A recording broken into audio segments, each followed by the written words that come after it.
Halo teman-teman sekalian, kita bertemu lagi dalam perkuliahan Quantum GIS.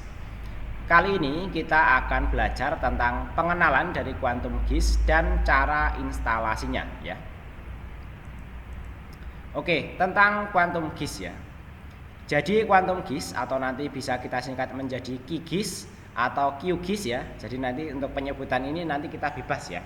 Jadi kalau saya menyebut QGIS atau Quantum GIS atau QGIS ya, nanti maksudnya adalah sama. Ini adalah perangkat lunak sistem informasi geografis berbasis open source dan gratis yang digunakan untuk pengolahan data geospasial ya. Nah, geospasial ya, spasial itu terkait dengan luasan-luasan ya, geografi itu terkait dengan permukaan bumi ya. QGIS ini dapat dijalankan di berbagai platform termasuk Microsoft Windows ya. Nah, saya yakin teman-teman kebanyakan juga menggunakan Microsoft Windows ini. Dalam pembelajaran ini kita akan fokus pada penggunaan Quantum GIS di platform Windows ya. Artinya nanti yang saya tunjukkan adalah pengelolaan Quantum GIS ya di sistem operasi Microsoft Windows. Teman-teman yang menggunakan sistem operasi lainnya ya nanti boleh ya, tapi nanti silahkan menyesuaikan dengan penyampaian-penyampaian yang saya sampaikan ya. Masih tentang Quantum GIS ya. Proyek ini lahir pada bulan Mei 2022. Ini saya kira sama ya dengan tahun lahir dari teman-teman mahasiswa sekalian ya. Ya pada kisaran inilah ya. Dan didirikan sebagai proyek di SourceForge pada bulan Juni tahun yang sama ya. Jadi SourceForge ini ya merupakan layanan ya teman-teman nanti bisa akses di internet ya, merupakan layanan software gratis. Saya sendiri suka cari software gratis di situ ya. Pengembang telah bekerja keras untuk membuat perangkat lunak GIS yang secara tradisional merupakan perangkat lunak berpemilik yang mahal ya. Jadi sebelumnya GIS ini merupakan software yang mahal ya, yang bisa mengakses hanya orang-orang tertentu saja, tentu yang memiliki uang ya.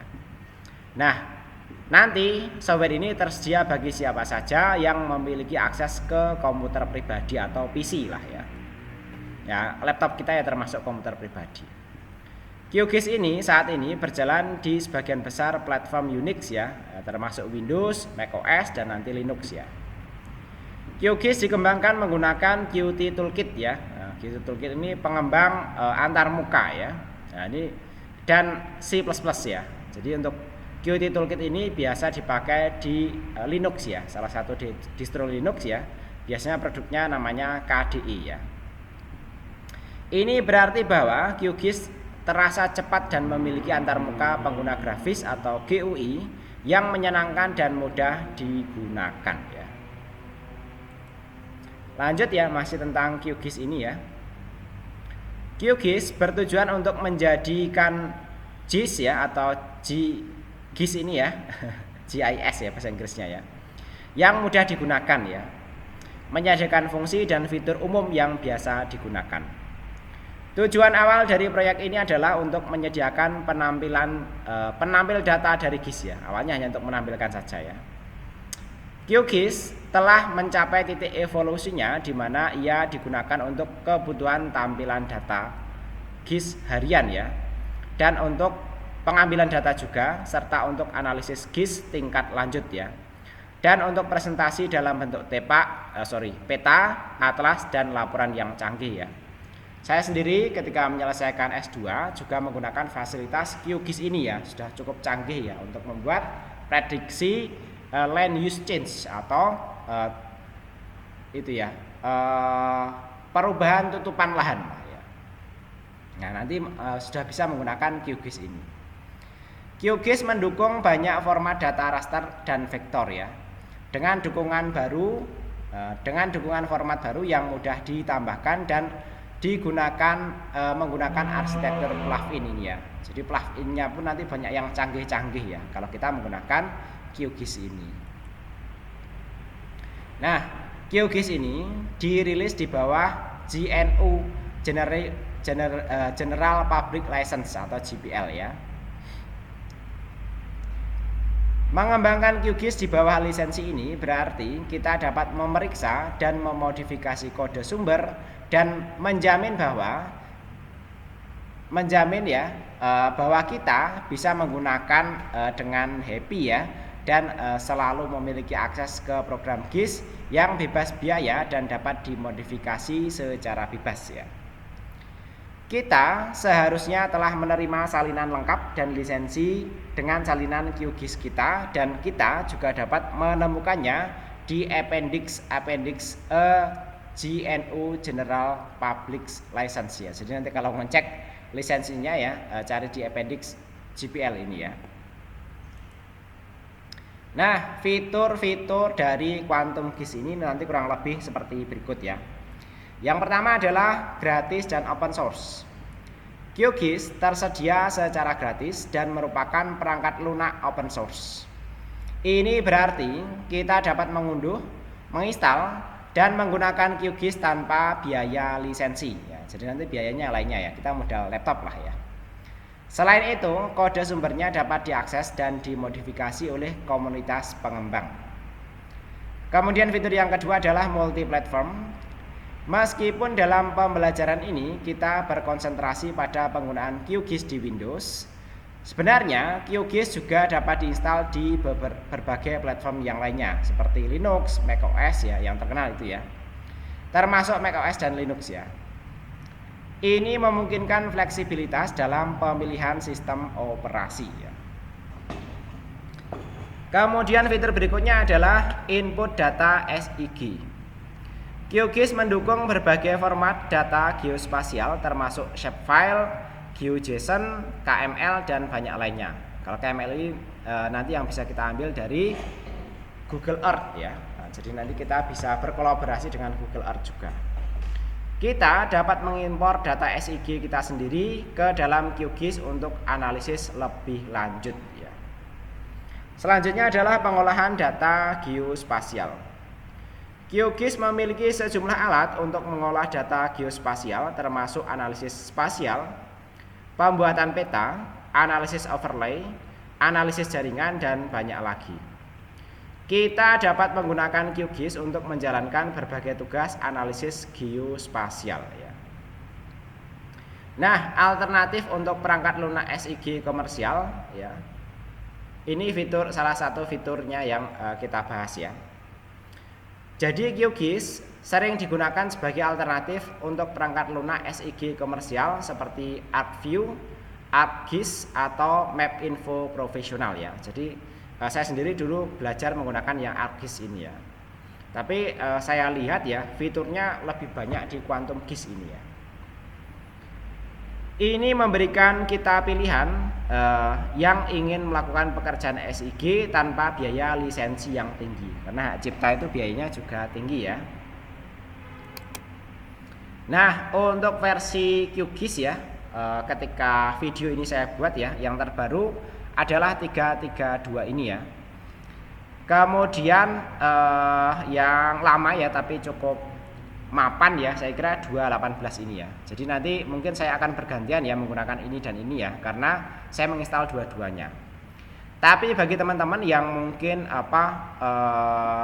mungkin merasa berat ya menggunakan versi terbaru ini ya, teman-teman bisa menggunakan yang ini, nanti masih relevan ya. Nanti kalau memang kurang relevan ya dan kebetulan ada tugas yang mungkin saya sampaikan menggunakan versi ini ya, nanti silakan sampaikan untuk misalnya dimaklumi ya. Nah, karena fokus kita nanti akan menggunakan versi yang ini ya. Nah, untuk downloadnya ya, nanti silahkan download installer Quantum GIS ya dari situs resminya nanti di sini ya. Jadi nanti file presentasinya saya bagikan dalam format PDF, teman-teman nanti bisa download ya melalui link ini ya. Tapi kalau googling juga gampang ya, itu sudah diindeks Google ya.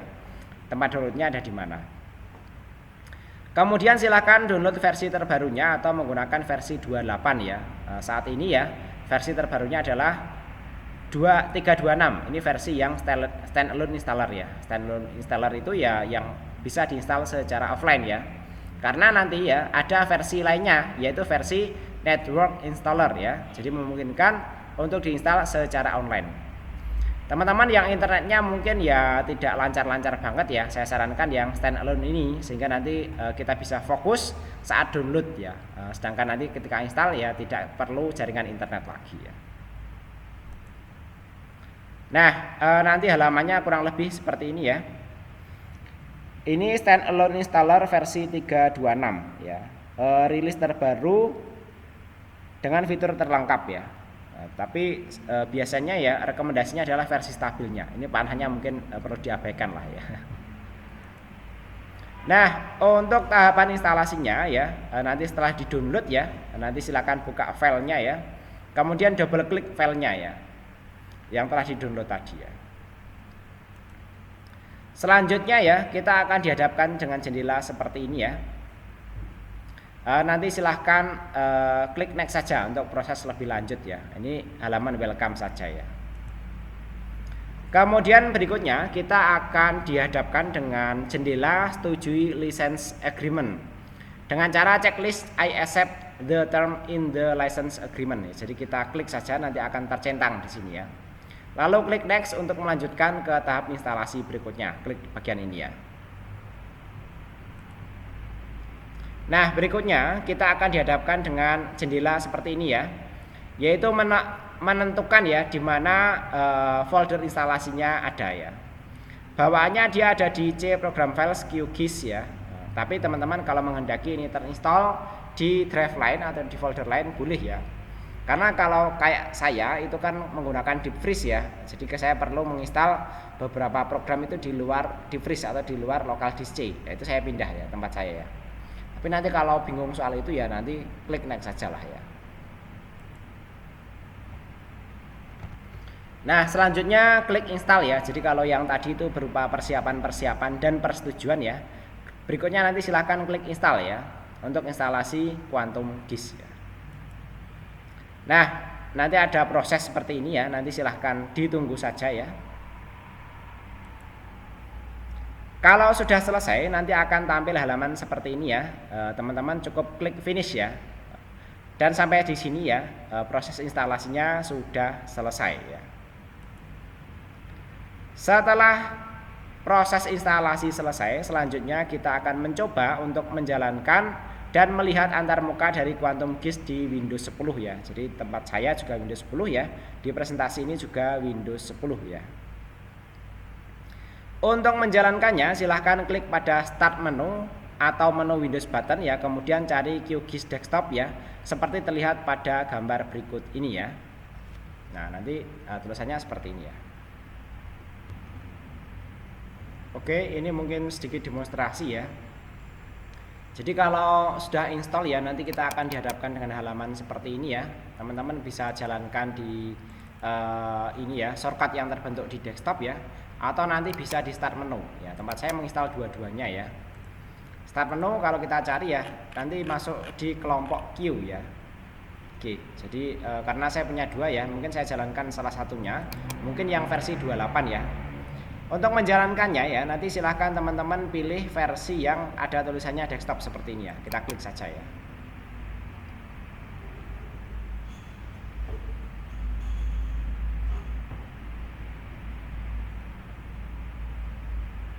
Nah, nanti akan muncul proses loading seperti ini ya, tunggu saja ya. Nah, nanti halaman awalnya akan seperti ini. Jadi kalau teman-teman sudah sampai pada halaman seperti ini ya, nanti silahkan berarti ya bahwa instalasinya sudah selesai ya. Silahkan lanjut saja ya. Oke, kita kembali ke sini ya. Nah, tadi ya sudah saya tunjukkan ya, ketika sudah dijalankan nanti akan tampil seperti ini ya. Untuk loading nanti memang agak lama ya, terutama nanti yang komputernya spesifikasinya memang agak rendah ya. Nah, sebagai catatan ya, setelah selesai instalasi biasanya akan ada shortcut di desktop yang terkait dengan Quantum GIS yang cukup banyak. Untuk menjalankan program utamanya ya, silahkan pilih shortcut yang mengandung kata desktop ya.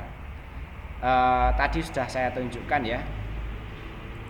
Nah, jadi nanti teman-teman ya ketika mau menjalankan ya, biasanya muncul shortcut di sini ya. Bahkan ini ya, kalau kita perhatikan ya di sini juga muncul ini ya, shortcut yang terkait dengan quantum GIS ya. Nah, ini muncul di sini ya. Tapi nanti yang lebih lengkapnya nanti ada di sini ya. Kalau kita jalankan, kita coba ya. Yang versi 218 itu kodenya Las Palmas ya. Oke, mungkin kita tunggu beberapa saat ya. Nah, nanti halamannya akan seperti ini ya. Sampai di sini ya teman-teman, kalau mau nyoba-nyoba dulu boleh ya, tapi kalau sampai di sini dulu juga boleh ya. Kemudian yang versi 328 ya teman-teman, yang menginstal versi ini ya, atau 326 ya, atau versi 3 ke atas lah ya. Itu nanti bisa dijalankan yang versi desktop juga ini ya. Kita lihat ya, apakah tampilannya berbeda ya. Agak berbeda ya, karena ini kodenya Virens juga ya, berbeda dengan tadi yang Las Palmas ya.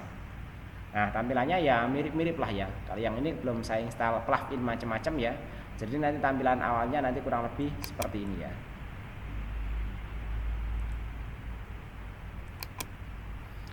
Kemudian ya, ini rekomendasinya ya. Direkomendasikan menggunakan versi 28, terutama untuk komputer dengan spesifikasi menengah ke bawah.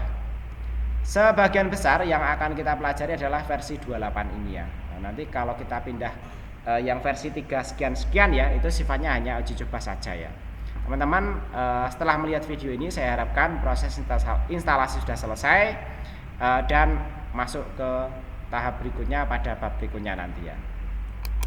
Nah, sebagai kita sudah selesai ya materi kita sampai di sini ya.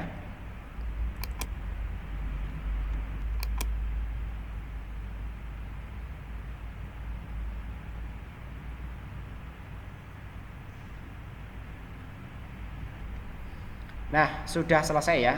Terima kasih buat teman-teman yang sudah menyimak ya. Mudah-mudahan apa yang saya sampaikan bisa dipahami ya, dan juga bermanfaat. Jika ada pertanyaan, diskusi atau koreksi, silahkan disampaikan melalui kolom komentar ya.